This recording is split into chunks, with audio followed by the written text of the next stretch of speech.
Have you ever sacrificed years of your life for a company that stabbed you in the back at the worst possible moment? I did. My name is Victoria Harper.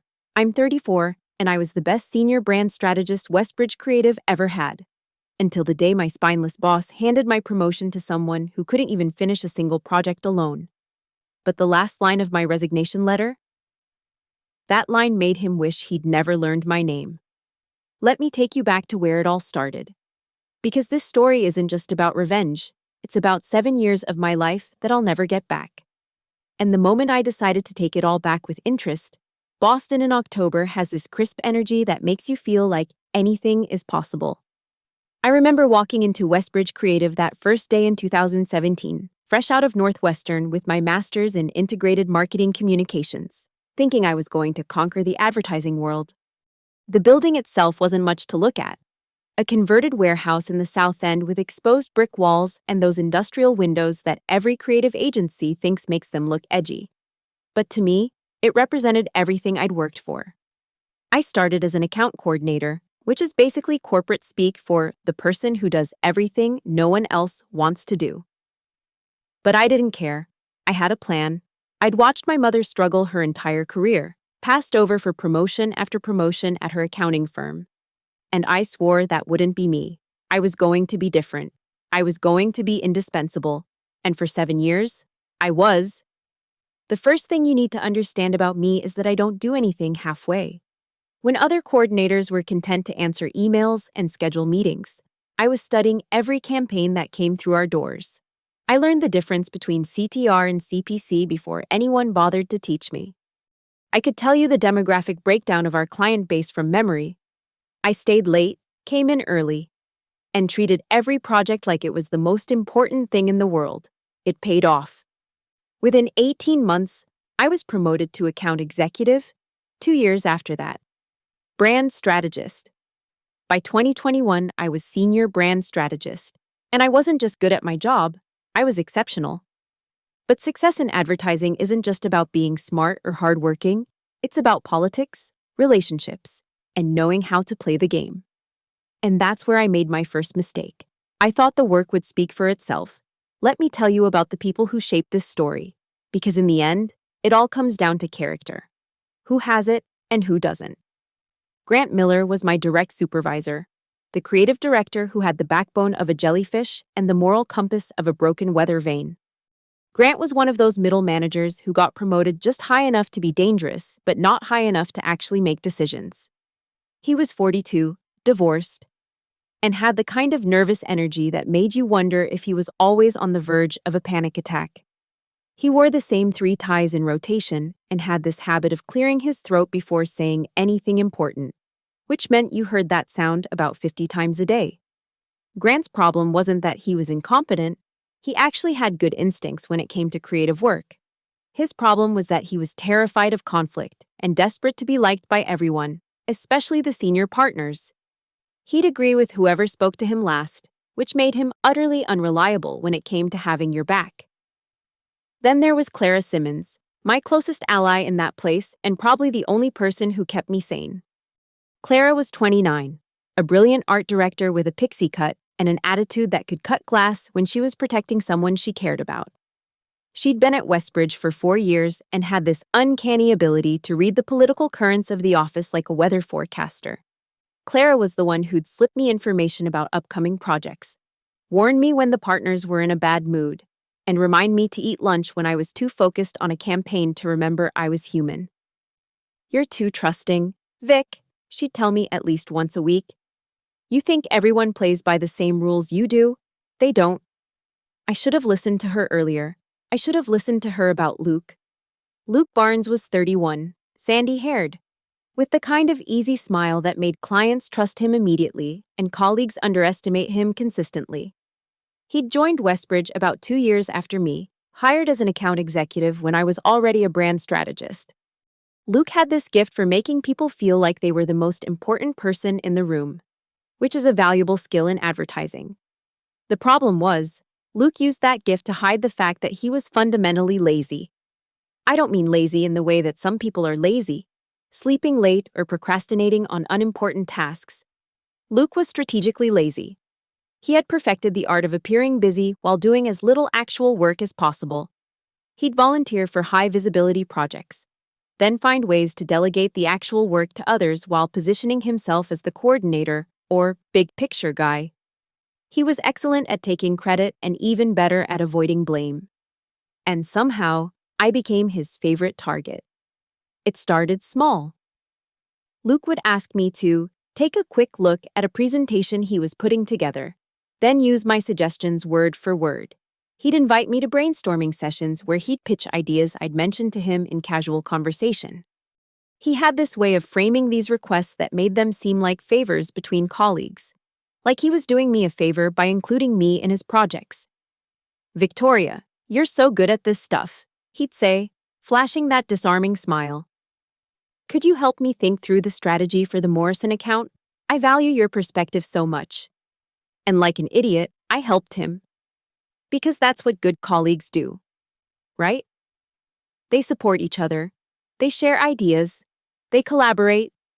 I was building his career while he was planning to steal mine. The first campaign that put me on the map was for a regional restaurant chain called Harvest Moon. They were struggling with brand identity, caught between wanting to appeal to families and trying to attract the trendy foodie crowd. Their previous agency had given them a generic, farm-to-table campaign that could have been for any restaurant in America. I spent 3 weeks developing a strategy that positioned Harvest Moon as the place where generations meet, a restaurant that honored traditional recipes while embracing contemporary culinary trends. The campaign featured real families sharing meals, with each generation teaching the other something new. The tagline was, "Same table, new stories." The campaign was a massive success. Harvest Moon saw a 34% increase in foot traffic within the first month, and their social media engagement went through the roof. More importantly, they renewed their contract with us for another 2 years. Grant presented the campaign to the senior partners and made sure to mention that I was the strategist behind it. For about a week, I felt like I was finally getting the recognition I deserved. The partners knew my name. Other departments started coming to me for strategic advice. I thought I was on the fast track to a promotion. Then came the Urban Cabin project, and everything changed. Urban Cabin was a chain of outdoor gear stores that had been struggling with their brand identity for years. They'd grown from a single store in Vermont to a regional chain with locations across New England, but they'd lost their way in the process. Their marketing was scattered, their customer base was confused, and their sales were stagnant.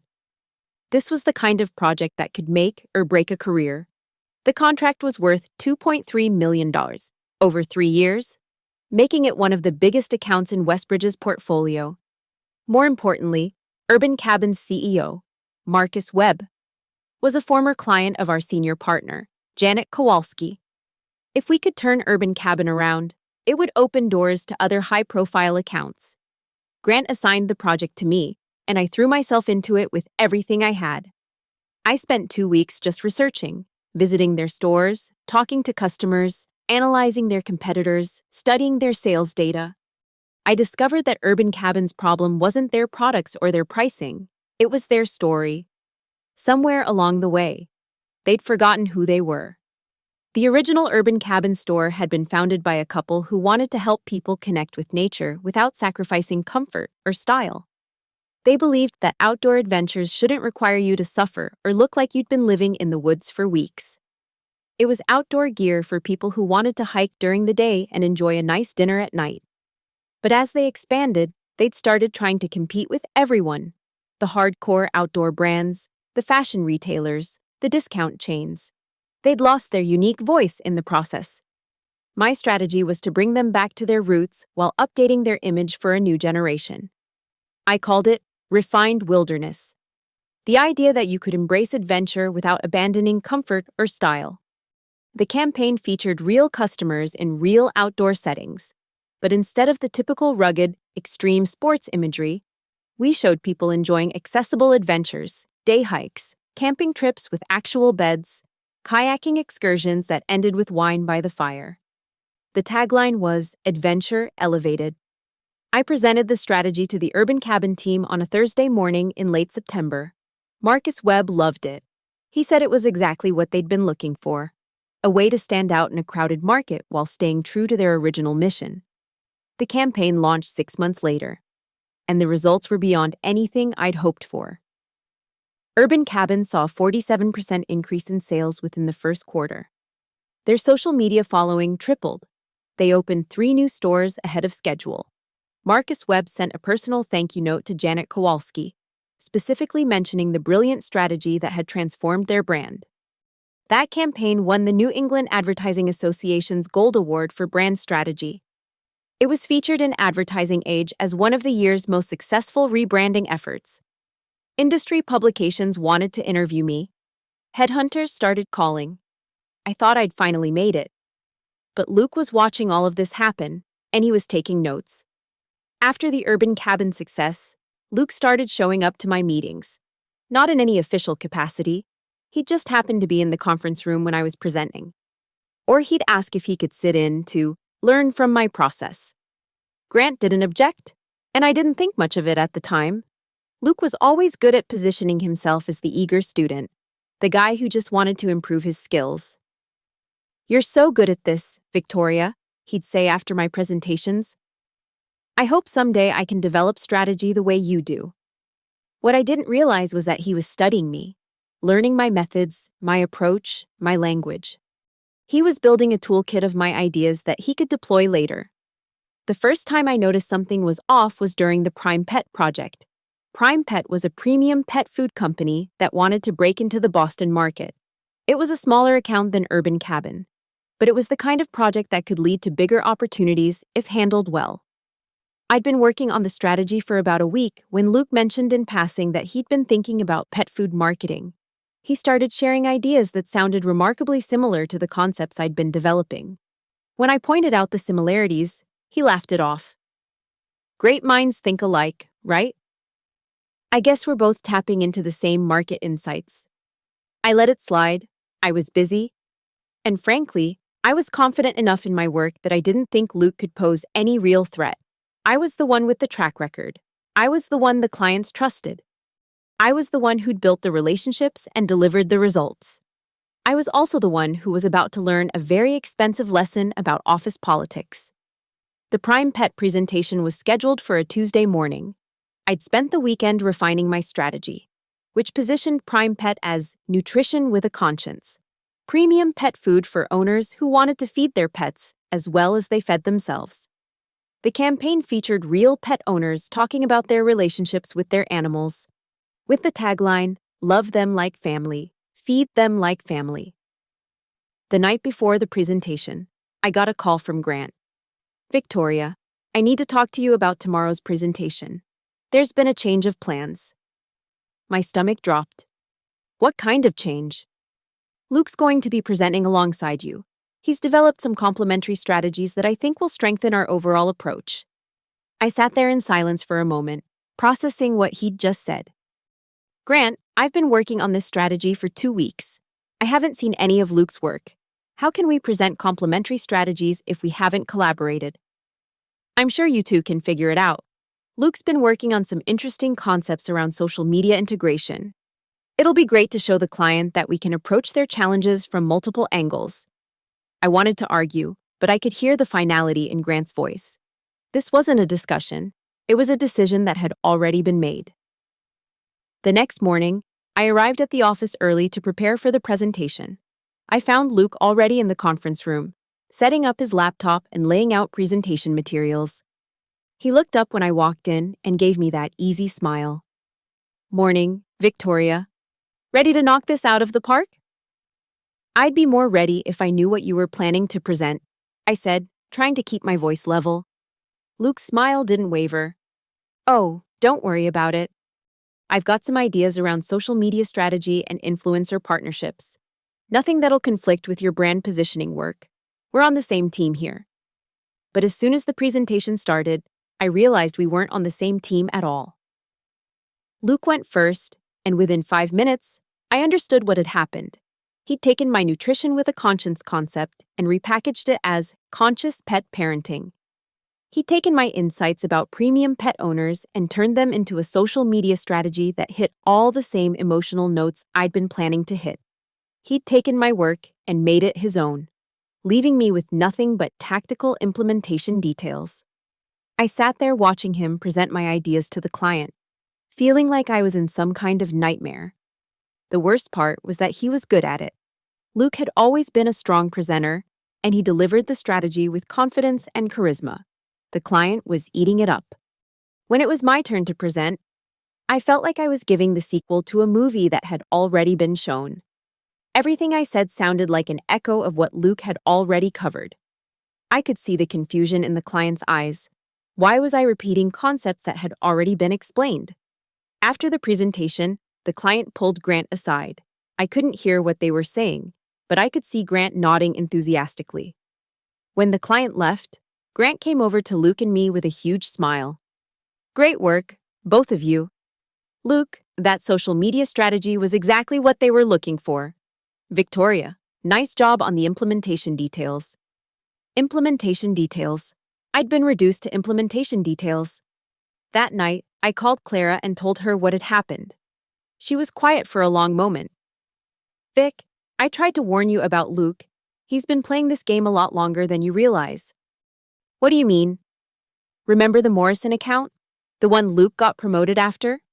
Half of that strategy came from conversations he had with people in other departments. He's really good at making other people's ideas sound like his own. And Grant either doesn't notice or doesn't care." I felt sick. So what am I supposed to do? Start hoarding my ideas? Stop collaborating with people? You need to start protecting yourself. Document everything.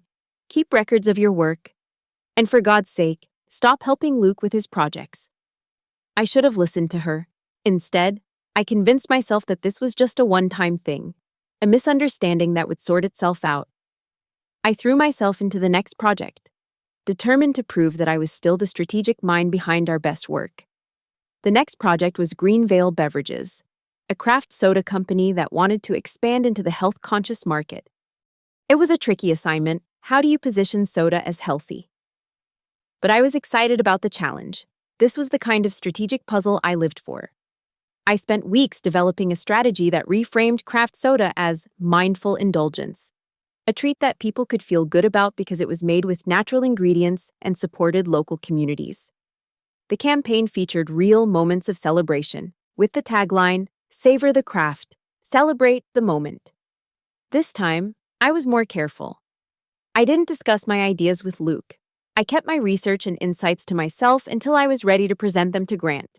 I thought I was being smart. What I didn't realize was that Luke didn't need me to share my ideas with him. He had other sources. The morning of the Greenvale presentation. I walked into the conference room to find Luke already there, chatting with Grant. They looked up when I entered, and I noticed something pass between them, a look that made my stomach clench. "Victoria," Grant said, "we need to talk." I sat down, trying to keep my expression neutral. "What's up?" "I've been doing some thinking about the Greenvale project," Grant continued. "I think it might be better if Luke took the lead on this one. You've been carrying a heavy load lately, and I want to make sure you don't burn out." I stared at him. "I'm not burned out, Grant. I've been working on this strategy for 3 weeks. I'm ready to present." "I know you are, and I appreciate all the work you've put in. But Luke has some fresh perspective on the beverage market that I think could really benefit this project." I looked at Luke, who was doing his best to look sympathetic. "Victoria, I hope you know this isn't personal. Grant asked me to develop some ideas, and I'm just trying to help the team succeed." "What ideas?" I asked. "What fresh perspective?" Luke smiled. "Well, I've been thinking about positioning craft beverages as mindful indulgence, products that people can feel good about because they're made with natural ingredients and support local communities." My blood ran cold. Those were my exact words, my exact concept. "That's interesting," I said slowly. "I've been working on a very similar approach." "Great minds think alike," Luke said, using the same phrase he'd used during the Prime Pet project. "Maybe we can combine our insights." But I could see from Grant's expression that my insights were no longer needed. Luke was presenting my strategy, and I was being pushed out of my own project. I made a decision that I would regret for months afterward. Instead of fighting it, I chose to be professional. I handed over my research, my insights, my 3 weeks of work, and I watched Luke present it to the client as his own.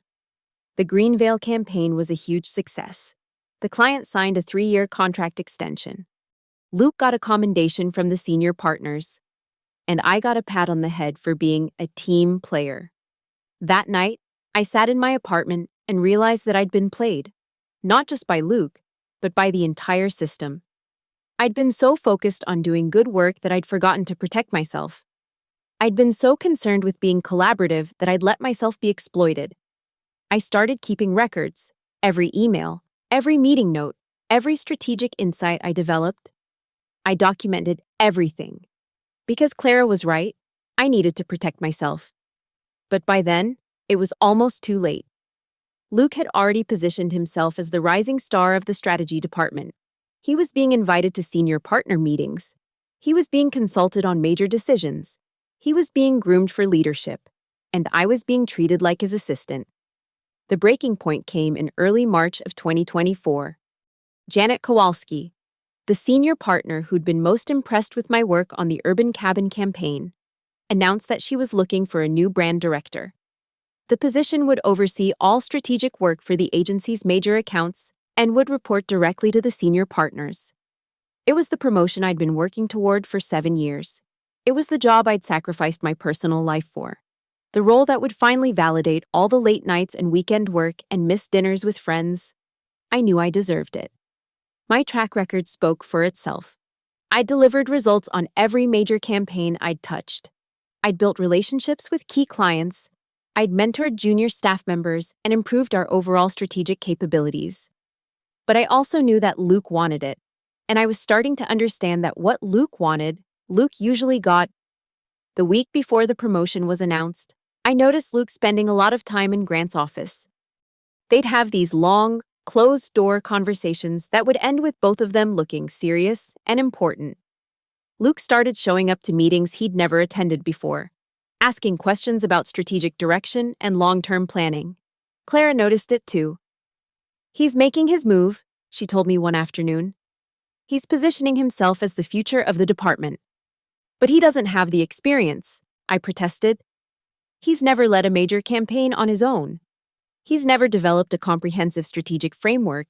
He's never—" "Victoria," Clara interrupted. "You're thinking about this like it's a meritocracy. It's not. It's politics. And Luke is really, really good at politics." I wanted to believe that merit would win out. I wanted to believe that 7 years of excellent work would speak for itself. I wanted to believe that Janet Kowalski would remember the Urban Cabin campaign and the success it had brought to the agency. I was wrong. The announcement was made on a Tuesday morning in March. I remember the date because it was the day my life changed forever. March 19th, 2024. Grant called an all-hands meeting for 10 a.m. I arrived early, wearing my best suit and carrying a portfolio with my most impressive work.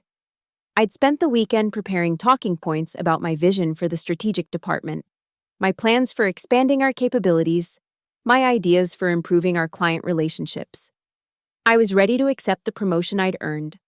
The conference room was packed. Everyone from the strategy and creative departments was there, along with several senior partners. I found a seat near the front, next to Clara, who gave me an encouraging smile. "You've got this," she whispered. Grant stood at the front of the room, looking more nervous than usual. He cleared his throat, that familiar sound that meant something important was coming. "Thank you all for being here," he began.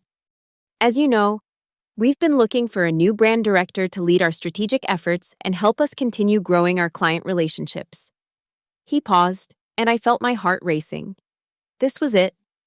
The moment I'd been working toward for 7 years. "This was not an easy decision," Grant continued. "We have a lot of talented people in this department, and any number of them could excel in this role. But we've decided to go with someone who brings a fresh perspective, someone who's demonstrated strong leadership potential and has built excellent relationships with our clients." I sat up straighter, ready to stand when he called my name. "Congratulations to Luke Barnes, our new brand director." The room erupted in applause. I felt like I'd been punched in the stomach. Everything around me seemed to slow down and speed up at the same time. I could see Luke standing up, shaking hands with people, accepting congratulations with that easy smile of his. I could see Clara looking at me with a mixture of sympathy and rage. I could see Grant avoiding my eyes. I could see the senior partners nodding approvingly as Luke walked to the front of the room. But I couldn't move, I couldn't speak, I couldn't even process what had just happened. Luke was talking now, saying something about being honored and excited about the opportunity. He was talking about his vision for the department, using words and phrases that sounded familiar. Too familiar. I believe in strategic work that goes beyond traditional advertising, he was saying. I believe in building campaigns that tell authentic stories and create genuine connections between brands and consumers. Those were my words. My philosophy. My approach to strategic work. He was stealing my promotion and my ideas in the same speech. After the meeting, people came up to congratulate Luke and offer their support.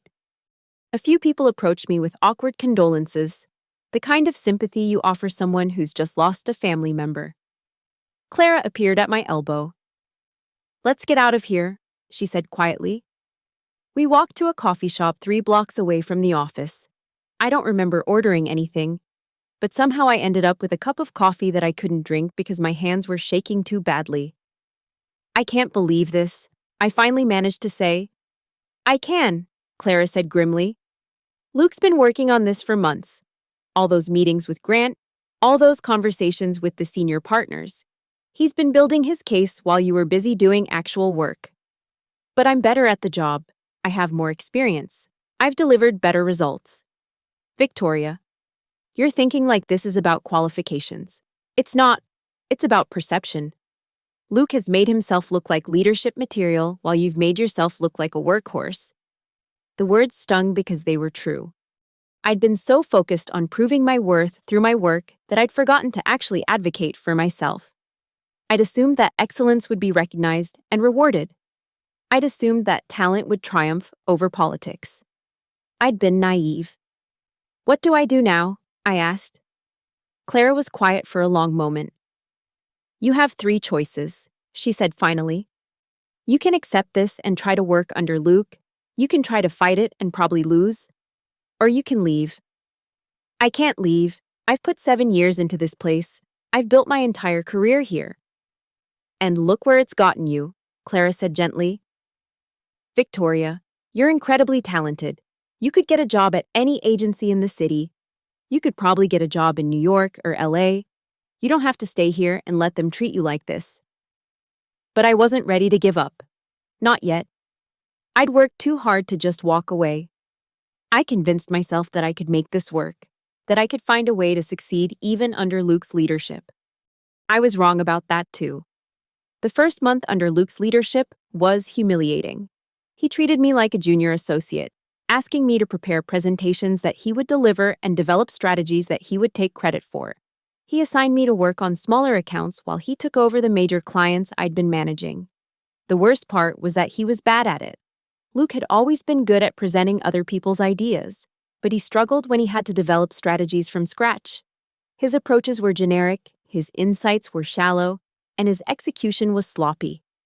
But none of that mattered, because Luke had mastered the art of managing up.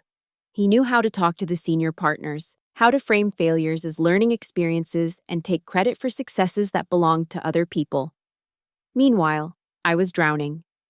The stress of the situation was affecting every aspect of my life. I wasn't sleeping well. I wasn't eating properly. I'd started snapping at my boyfriend, Ethan, who'd been nothing but supportive throughout this entire ordeal. "You're not yourself anymore," he told me one night after I'd spent 3 hours complaining about my latest humiliation at work. "This job is destroying you." He was right. I was becoming someone I didn't recognize, bitter, resentful, constantly angry. I'd always taken pride in my professionalism, but I found myself fantasizing about confronting Luke in front of the entire office, about exposing him as the fraud I knew he was. But I didn't do anything. I kept my head down, did my work, and tried to survive each day. The situation got worse when Luke started actively undermining me. He'd schedule meetings during times when he knew I had conflicts. He'd give me impossible deadlines and then express disappointment when I couldn't meet them. He'd make comments about my work in front of other people that were designed to make me look incompetent. Victoria's been struggling with the strategic thinking on this project, he'd say in team meetings. I think she might be better suited to more tactical work. It was death by 1,000 cuts. Each individual incident was small enough that I couldn't complain about it without looking petty. But together they were systematically destroying my reputation and my confidence. Clara watched all of this happening with growing anger. "He's trying to push you out," she told me. "He knows you're a threat to his position, so he's making your life miserable until you quit. So what am I supposed to do? Give him what he wants? You're supposed to fight back, but you need to be smart about it. You need leverage." That conversation stayed with me for days. Leverage? What leverage did I have against someone who'd systematically stolen my work and my position? The answer came to me during another one of Luke's disastrous client presentations. We were pitching a rebranding campaign for a local tech startup, and Luke was presenting a strategy that I'd developed but that he'd watered down and genericized beyond recognition. The client wasn't buying it. They kept asking questions that Luke couldn't answer, looking for insights that he couldn't provide. I watched him struggle through the presentation, making promises he couldn't keep and claims he couldn't support. Afterward, the client asked to speak with me privately. They'd worked with me on some smaller projects and trusted my judgment. "Victoria, what happened in there?" the client asked. That wasn't the strategic thinking we've come to expect from Westbridge. I was professional in my response, but I could see the doubt in their eyes. They were starting to question whether Westbridge was the right agency for them. That night, I went home and made a decision that would change everything. I was going to start documenting not just my own work, but Luke's incompetence. Every failed presentation, every missed deadline, every strategic mistake. I was going to keep records of all of it, but I needed help. I couldn't do this alone. The next day, I approached Clara with my plan. She listened carefully, then nodded. "It's about time," she said. "Luke's been getting away with this for too long, but you need to be careful. If you're going to take him down, you need to do it right." Over the next few weeks, Clara and I worked together to build a comprehensive case against Luke. She had access to project files and client communications that I couldn't see. She could observe meetings and conversations that I wasn't invited to. She became my eyes and ears throughout the agency. What we discovered was worse than I'd imagined. Luke hadn't just stolen my work. He'd been stealing ideas from people throughout the agency. He'd taken credit for Clara's creative concepts, for insights developed by junior staff members, for strategies that had been developed by freelancers and consultants. He'd built his entire career on other people's work, and he'd been doing it for years. But we also discovered something else. Luke was making mistakes. Big ones. He was overpromising to clients, underestimating project timelines, and approving strategies that weren't properly researched or tested. The Green Veil campaign that had made him look like a star was starting to show cracks. The mindful indulgence positioning was confusing consumers, and sales were starting to decline. The client was asking questions that Luke couldn't answer. The Urban Cabin follow-up campaign, the one that was supposed to build on the success of my original strategy, was a complete disaster. Luke had tried to pivot their brand in a direction that alienated their core customers without attracting new ones.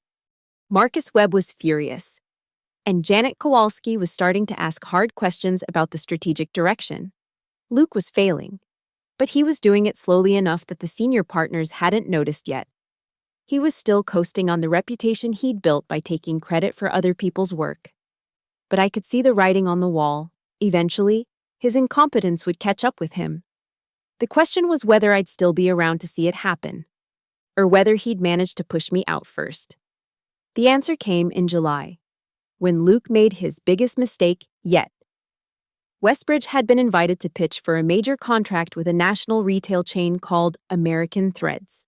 It was a huge opportunity, the kind of account that could double the agency's revenue and establish us as a major player in the retail space. Luke assigned himself as the lead strategist for the pitch. Naturally. But he also assigned me to do the research and develop the strategic framework. He wanted my work, but he didn't want to share any of the credit. I spent 6 weeks developing what I knew was the best strategy of my career. American Threads was struggling with brand identity in the face of changing consumer preferences and increased competition from online retailers. They needed a complete repositioning that would help them connect with younger consumers while maintaining their appeal to their existing customer base.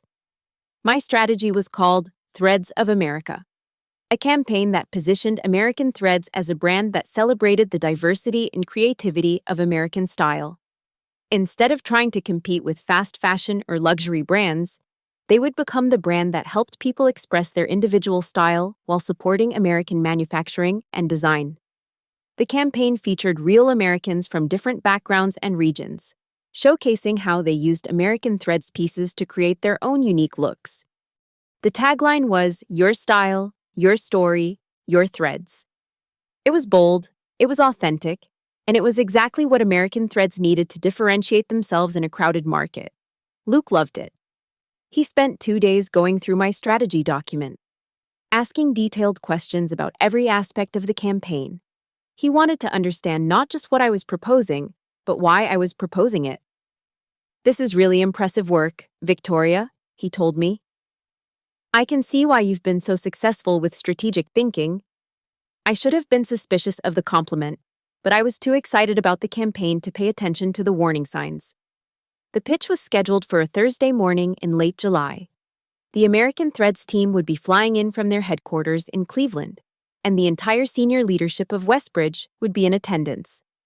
It was the kind of presentation that could make or break an agency. Luke asked me to prepare detailed notes and supporting materials, but he made it clear that he would be delivering the presentation himself. I was disappointed, but not surprised. This was how things worked now. The night before the pitch, I stayed late to make sure everything was perfect. I'd prepared backup slides, additional research, and answers to every possible question I could think of. I wanted this pitch to succeed, even if I wouldn't get credit for it. Luke stopped by my office around 9 p.m. "Still working?" he asked. "Just making sure we're ready for tomorrow," I replied. "I really appreciate everything you've done on this project, Victoria. I know it hasn't been easy working under new leadership, but you've been a real professional about it." I looked up at him, surprised by the almost sincere tone in his voice. "Thanks, Luke. I just want us to win this account." "We will," he said confidently. "I have a really good feeling about tomorrow." He was right to be confident. The next morning, he delivered the presentation flawlessly.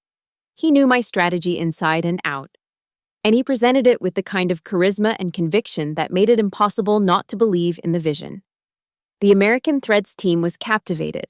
They asked detailed questions about implementation, timeline, and budget, all of which Luke answered with the knowledge I'd provided him. I sat in the back of the conference room, watching him present my life's work to a room full of people who would never know it was mine. But what hurt more than the theft was how good he was at it. Luke had always been a natural presenter, and he delivered my strategy with such passion and understanding that even I almost believed he'd created it. The American Threads team loved it. They asked for a follow-up meeting. They wanted to discuss partnership opportunities. They were talking about a 5-year contract worth $8.7 million. After they left, Janet Kowalski pulled Luke aside for a private conversation. I could see them through the conference room window, and Janet looked more animated than I'd seen her in months. She was gesturing enthusiastically, and Luke was nodding with that humble confidence he'd perfected. Grant appeared at my elbow. "Great work on the research, Victoria. Really solid supporting materials." Supporting materials, that's what 7 years of experience and 6 weeks of strategic development had been reduced to: supporting materials. That afternoon, Luke sent an email to the entire agency announcing the successful pitch and thanking his team for their contributions. I was mentioned once in a list of 5 people who had provided valuable research and support. Clara found me in my office an hour later, staring at my computer screen. "I saw the email," she said quietly. 6 weeks of work, the best strategy I've ever developed, and I'm a footnote." Clara closed my office door and sat down across from my desk. Vic, I need to tell you something, but you're not going to like it. I looked up at her, already dreading what she was about to say. I heard Luke talking to Grant after the presentation. They're planning to use the success of this pitch to justify promoting Luke to senior brand director. My blood ran cold. There is no senior brand director position. There is now. They're creating it specifically for Luke. It would put him in charge of all strategic work for the agency's major accounts. He'd essentially be your boss's boss. I felt the room spinning around me. It wasn't enough that Luke had stolen my promotion and my work. Now he was going to be promoted again, based on a strategy that I'd developed. There's more, Clara continued. Grant mentioned that they're planning to restructure the strategy department. They want to focus on fresh thinking and innovative approaches. I think they're planning to push out anyone who represents the old way of doing things. Including me. Including you. I sat there in silence for a long moment, processing what Clara had told me. Luke wasn't just stealing my work, he was systematically destroying my career. And he was using my own ideas to do it. That night, I went home to my apartment in Cambridge and tried to explain the situation to Ethan. He listened patiently while I ranted about Luke's incompetence, Grant's cowardice, and the fundamental unfairness of the entire situation. "So what are you going to do?" he asked when I'd finished. "I don't know. Clara thinks I should leave, but I can't just walk away from 7 years of my life." Ethan was quiet for a moment. "Vic, can I ask you something? Are you staying because you love the work, or because you're afraid of admitting defeat?" The question hit me like a slap. I wanted to say it was about the work, about my passion for strategy and my commitment to the agency. But I knew he was right. I was staying because I was too proud to admit that I'd been beaten. What if I can't find another job? What if word gets out that I was pushed out? What if I'm blacklisted? "What if you're not?" Ethan countered. "What if there are agencies out there that would value someone with your skills and experience? What if staying here is actually hurting your career more than leaving would?" I wanted to argue with him, but I couldn't, because deep down, I knew he was right. Westbridge Creative was destroying me slowly, day by day, and I was letting it happen. But I still wasn't ready to give up. Not yet. The next few weeks were a blur of humiliation and frustration. Luke was riding high on the success of the American Threads pitch, and he was using his newfound credibility to make even more dramatic changes to the department. He hired 2 new junior strategists, both recent graduates with impressive academic credentials but no real-world experience. He restructured our client assignments, moving me off the major accounts I'd been managing for years. He instituted new, collaborative processes that meant every strategic decision had to be approved by him personally. The worst part was that he was making these changes in the name of innovation and improvement. He framed every decision as being about elevating our strategic capabilities and ensuring consistent quality across all accounts. But I could see what was really happening. Luke was systematically removing me from any position where I could threaten his authority or demonstrate my superior abilities. He was creating a department where he was the sole source of strategic thinking, surrounded by junior people who would defer to his judgment, and it was working. The junior strategists looked up to Luke as a mentor and leader. They had no idea that his most successful campaigns had been developed by other people. They saw him as the future of the agency, and they wanted to be part of that future. Meanwhile, I was becoming increasingly isolated. I was excluded from important meetings, kept out of major decisions, and relegated to tactical work that any account coordinator could handle. My 7 years of experience and proven track record meant nothing. The breaking point came in September, when Luke assigned me to work on a campaign for a local pet grooming business. It was the kind of small, local account that we typically gave to interns or new hires. The budget was $15,000 for the entire campaign. I walked into Luke's office and closed the door behind me. "We need to talk," I said. Luke looked up from his computer with that same easy smile. "Sure, Victoria. What's on your mind?" "You know exactly what's on my mind. You've assigned me to work on Pampered Paws while the junior strategists are working on million-dollar accounts. You're systematically undermining my position in this agency." Luke leaned back in his chair. And for the first time since I'd known him, his mask slipped slightly. I could see calculation in his eyes, the cold assessment of someone deciding how much truth he could afford to reveal. Victoria, I understand you're frustrated. Change is never easy, especially when you've been comfortable in a certain role for a long time. But we need to think about what's best for the agency. What's best for the agency? You mean what's best for Luke Barnes? I mean what's best for our clients and our business. You're an excellent researcher and a solid tactical thinker. But leadership requires different skills. Skills that I've been working to develop throughout my career. I stared at him, amazed by his audacity. Leadership skills? Luke, you've never successfully completed a major campaign without stealing someone else's strategy. You've never developed an original insight or created an innovative approach. You've built your entire career on other people's work. For a moment, Luke's smile faltered completely. I saw something dark and calculating in his expression, something that made me realize I'd been naive about just how ruthless he really was. That's a serious accusation, Victoria. I hope you have evidence to support it. I have plenty of evidence. Do you? Because from where I sit, it looks like you're having trouble accepting the new reality of this department. Maybe you should think carefully about whether this is the right place for you anymore. The threat was subtle but clear. I could fall in line and accept my diminished role. Or I could keep fighting and face the consequences. I chose to keep fighting. That night, I called Clara and asked her to meet me for drinks. We went to a quiet bar in Back Bay, away from anyone who might know us from work. I confronted Luke today, I told her. Clara's eyes widened. How did that go? About as well as you'd expect. He basically threatened to fire me if I don't fall in line. Vic, you need to be careful. Luke's not just stealing credit anymore. He's actively trying to destroy your career. And he has Grant's support. I know. That's why I need your help with something. I pulled out a folder containing all the evidence Clara and I had collected over the past few months.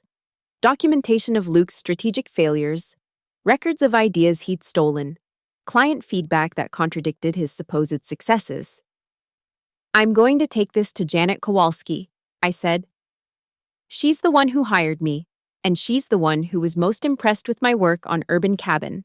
If anyone will listen to me, it's her. Clara looked through the folder, her expression growing more serious with each page. This is good, Vic.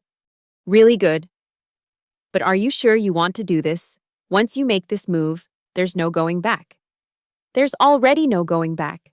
Luke's made sure of that. Okay. But you need to be strategic about this. Janet's going to want to know why you're coming to her now. Why you didn't raise these concerns earlier.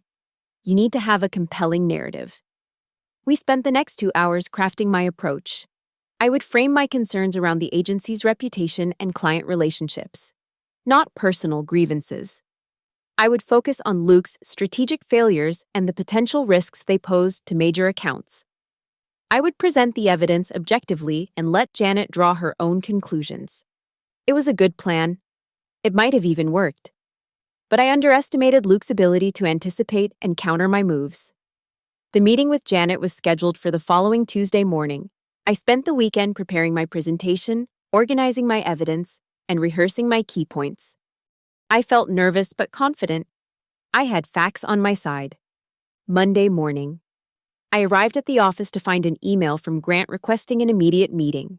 I walked to his office with a growing sense of dread. Grant was sitting behind his desk with a grim expression. Luke was there too, sitting in one of the guest chairs with his arms crossed. Victoria, please sit down, Grant said. We need to discuss some concerns that have been brought to my attention. I sat down slowly, my mind racing. How had they found out about my meeting with Janet? Luke has told me about your conversation on Friday. Grant continued. He's concerned about some accusations you made, and frankly, so am I. Grant, if you'd let me explain. I'm not finished, Grant interrupted. Creating a hostile work environment and making unfounded accusations against a department head are serious matters. Luke has been more than patient with your adjustment to the new departmental structure, but there are limits to what we can tolerate. I looked at Luke, who was doing his best to look disappointed and concerned. He'd played this perfectly, framing my legitimate complaints as insubordination and creating a narrative where he was the victim of my unreasonable behavior. Furthermore, Grant continued, I've received some concerning feedback about your recent work quality. The pampered pause strategy you submitted was below our usual standards. My stomach dropped. I hadn't submitted any strategy for pampered pause yet. I'd only been assigned the account 3 days earlier. Grant, I haven't submitted anything for pampered pause. I'm still in the research phase. Grant frowned and looked at some papers on his desk. That's odd. Luke, didn't you tell me that Victoria had submitted a preliminary strategy that needed significant revision? Luke shifted in his chair, managing to look uncomfortable while maintaining his concerned expression. I may have misunderstood. I thought Victoria had mentioned having some initial concepts ready. It was masterful. Luke had created a fictional failure on my part, then graciously offered to correct his misunderstanding when I challenged it. But the damage was done. Grant now had the impression that my work quality was declining and that I was becoming difficult to manage. Regardless, Grant said, I think it's clear that we need to have some frank discussions about your future with this department. Victoria, I'd like you to take the rest of the day to think about whether this is still the right fit for you. I walked out of Grant's office feeling like I'd been hit by a truck. Luke had outmaneuvered me completely. He'd anticipated my move and countered it before I could even make it. Worse, he'd managed to make me look like the problem while positioning himself as the reasonable manager trying to deal with a difficult employee. I went back to my office and closed the door. I needed to think. I needed to figure out my next move. But as I sat there staring at my computer screen, I realized that Luke had already won. Even if I managed to get my meeting with Janet, how would it look now? Grant would tell her that I was a disgruntled employee making desperate accusations. Luke would express his disappointment that a valued colleague had chosen this path. The evidence I'd collected would look like the paranoid obsessions of someone who couldn't accept being passed over for promotion. Clara appeared in my doorway around lunchtime. I heard about this morning, she said quietly. How? Word travels fast in this place. Luke's been very concerned about you all morning. He's told several people that he's worried about your mental state. I felt sick. He's destroying my reputation along with my career. Vic, I think it's time to seriously consider your options. This isn't going to get better. You mean I should quit? I mean you should leave before they fire you. Because that's where this is heading. I knew she was right. Luke had systematically destroyed my position within the agency, and now he was working to destroy my reputation. Soon, I'd be unemployable not just at Westbridge, but anywhere in the Boston advertising market. That evening, I went home and had a long conversation with Ethan about my options. He was supportive but realistic about the situation. You've been fighting this battle for months, and it's destroying you, he said. Maybe it's time to admit that you can't win and start thinking about your next chapter. But if I leave now, Luke wins. He gets everything he wanted. Luke has already won. Vic, the question is whether you're going to let him destroy you in the process. It was a hard truth, but it was the truth. I'd lost. Luke had outplayed me at every turn. And now I was facing the choice between leaving on my own terms or being pushed out on his. That night, I made a decision that would change everything. I was going to resign, but I wasn't going to go quietly. If Luke wanted to destroy my career, I was going to make sure he understood the real cost of his victory. I spent the next 3 days crafting my resignation letter, not the professional, diplomatic resignation that most people write, but something that would expose Luke for what he really was and make it impossible for Grant to ignore the truth. I documented every stolen idea, every failed strategy, every client relationship that had been damaged by Luke's incompetence. I provided specific examples, dates, and supporting evidence. I named names and cited sources. But the real masterpiece was the final paragraph. The paragraph that would make Luke and Grant understand that their victory had come at a price they weren't prepared to pay. I'd discovered something during my weeks of research into Luke's background. Something that Clara had helped me uncover. Something that would change everything. Luke had lied on his resume. His previous employer, a mid-sized agency in Chicago, had fired him for plagiarism. He'd been caught stealing a strategy from a freelance consultant and presenting it as his own work. The agency had threatened legal action, and Luke had been blacklisted from several major firms. But more than that, I'd discovered that Luke had violated several of Westbridge's own policies.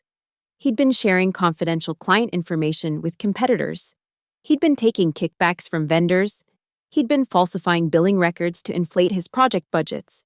It was all documented, all provable, all grounds for immediate termination and potential legal action. The final paragraph of my resignation letter laid out all of this information in detail. But it also included something else.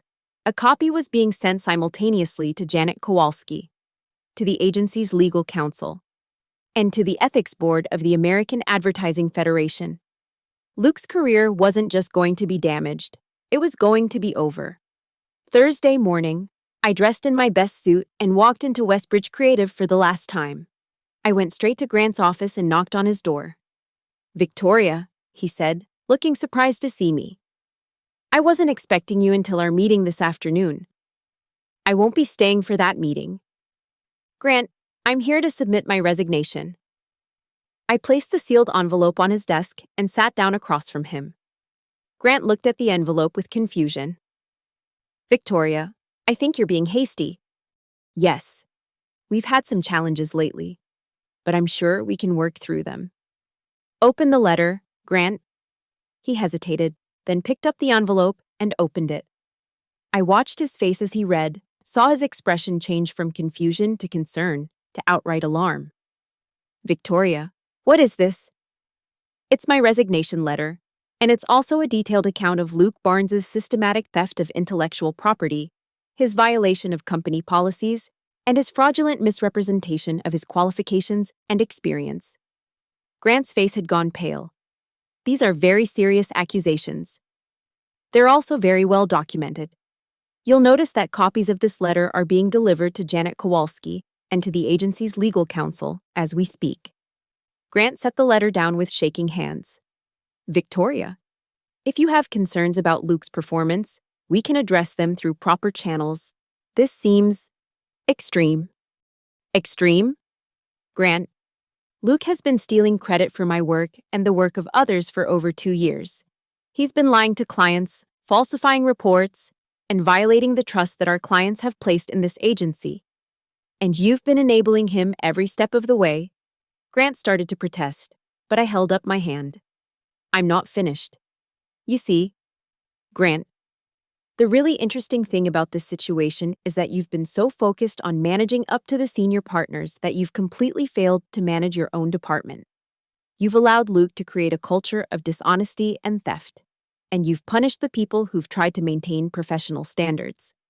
I stood up and walked toward the door, then turned back to face him. "But here's the thing that's really going to keep you up at night. Grant, I've been documenting everything, every stolen idea, every falsified report, every client that Luke has put at risk with his incompetence. And now all of that documentation is in the hands of people who actually care about this agency's reputation." Grant was fumbling for his phone, probably trying to call Luke or Janet or anyone who could help him figure out how to handle this situation. "Oh, and Grant, you might want to call Luke and tell him not to come in today, because by the time the senior partners finish reading my letter, his key card won't work anymore." I walked out of Grant's office and straight to my desk. Clara was waiting for me with a box for my personal belongings. "How did it go?" she asked quietly. "Better than I hoped." Grant looked like he was going to be sick. Clara smiled grimly. "Good. Luke's in Janet's office right now. By the way, he was called up about 10 minutes ago." I packed up my personal items quickly. I didn't have much. A few photos, some books, a coffee mug that Ethan had given me, 7 years of my life, and it all fit in a cardboard box. As I was leaving, I passed the conference room where Luke was meeting with Janet and 2 other senior partners.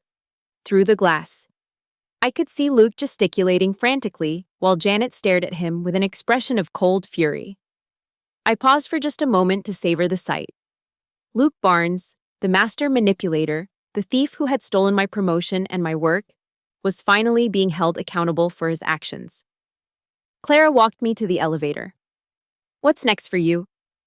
"I don't know yet, but for the first time in months, I feel like I can breathe again." The elevator doors opened, and I stepped inside.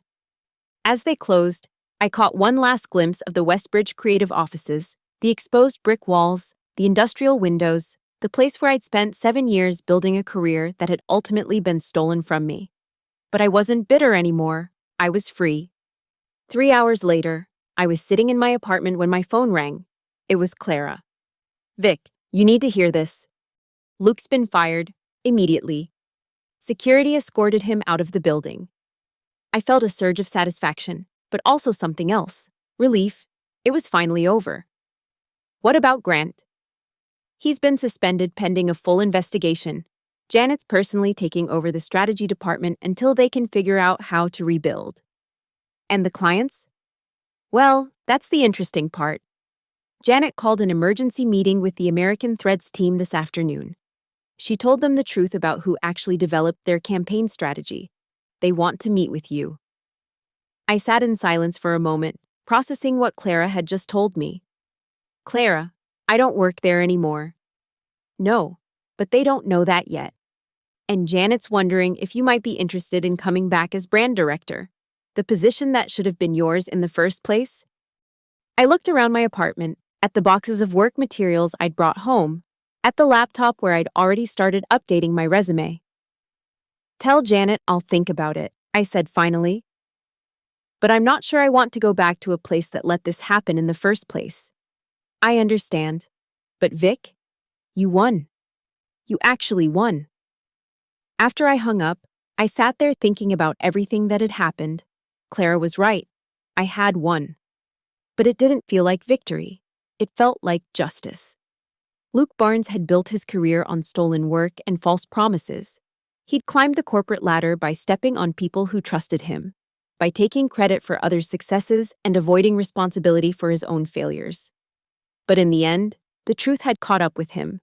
His lies had been exposed, his theft had been documented, and his career had been destroyed. As for me, I had my reputation back, I had my self-respect back. And I had something even more valuable, the knowledge that I'd stood up for what was right, even when it cost me everything. My phone buzzed with a text message from Ethan. "How did it go? Are you okay?" I typed back, "It's over, and yes, I'm better than okay. I'm free." Outside my window, Boston was humming with its usual energy. People were going about their lives, pursuing their dreams, building their careers. Some of them were probably dealing with their own Luke Barnes, people who would steal their work, undermine their efforts, and try to destroy their futures. But I hope that somewhere out there, someone was learning the same lesson I'd learned, that sometimes the only way to win is to refuse to play by the other person's rules. Sometimes the only way to get justice is to demand it. Consequences be damned. Luke Barnes had taught me that lesson the hard way. But it was a lesson worth learning. And now, for the first time in months, I was ready to start the next chapter of my life. On my own terms, with my own rules, and with the unshakable knowledge that I'd never again let anyone steal what was mine. The last line of my resignation letter had been simple. "Mr. Barnes's employment at this agency is built on a foundation of theft, deception, and fraudulent misrepresentation. I trust that you will take appropriate action to protect both the agency's reputation and the careers of the talented people who work here honestly." But there had been one more line, one that I'd added at the very end, almost as an afterthought. "I look forward to reading about Mr. Barnes's departure in tomorrow's industry publications." Grant had read that line and realized that this wasn't just about my resignation. It was about the systematic exposure of everything Luke had built his career on. And by the time he finished reading, he understood that his own career was probably over too. That was the line that made Grant Miller wish he'd never learned my name. And it was the line that finally gave me back everything that Luke Barnes had tried to steal. Justice, as it turns out, is a dish best served with documentation.